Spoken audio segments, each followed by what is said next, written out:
Oh brother, can you spare me a dime? A poem with an accompanying essay by R.J.P. Panizza. I know you think I'm a wretched bum, nothing more. Well, there's more to it, my friend, I know, than being merely poor. I realize in the modern body politic, one must be on his very own. But there's no real shame in character to then be knocked down cold to homelessness and hunger. That indeed is a pain that you never had known.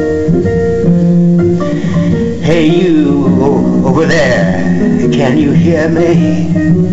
Hey you over there, can you feel me? Hey you over there, walking by with a dismissive stare. Hey you over there, would you deal me?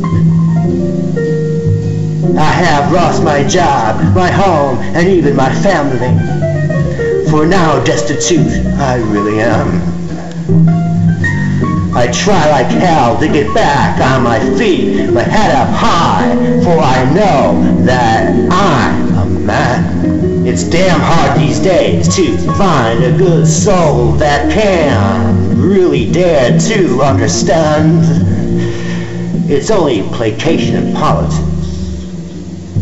For to be desperate is surely a meager scam. You believe it could never happen to you. You walk very blissfully as if you were blindly blessed. Your ethics are to that you work too goddamn hard to allow yourself to become then one of them. But you've forgotten that we're all prone to life's tragic fate, and that we're all mere mortal men. This poem, indeed, is dedicated for individuals who of which are truly in plight in regard to economic destitution. There simply is no recourse than to turn to the streets and subsequently panhandle.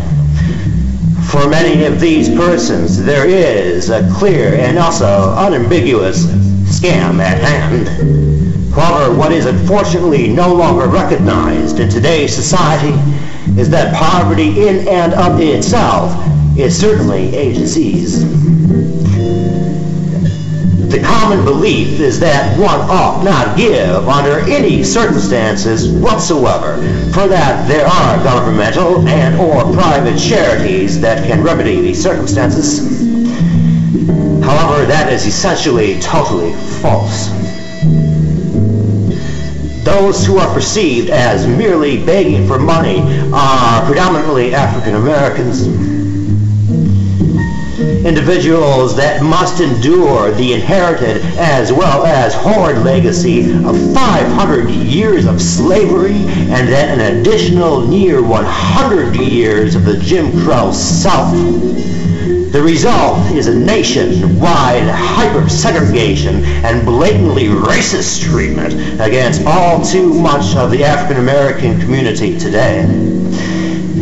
Now, imagine living in the proverbial inner city to where there is absolutely no economic opportunities and the full realization that based just upon the color of your skin, you could never even be able to commute to other venues to where there is a substantial job base.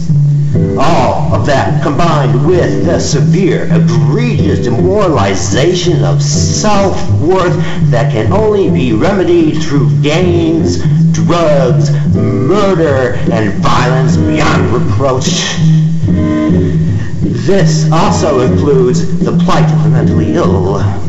Yet another population that is constantly discriminated against in terms that have nothing to do with the real stipulations of their handicap whatsoever. Furthermore, The mental health care system is obsequiously broken, making any adequate health care completely irrelevant.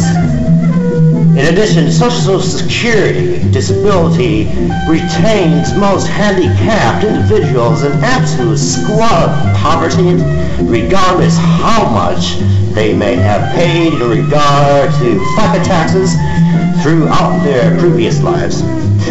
My appeal is that we as a society must stop demoralizing these allotments of society's most destitutes.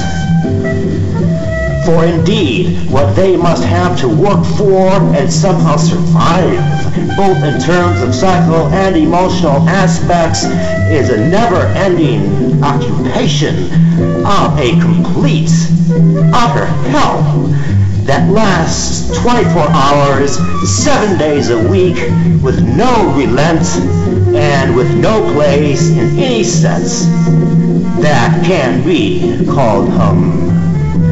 I'm Richard J. Panizza.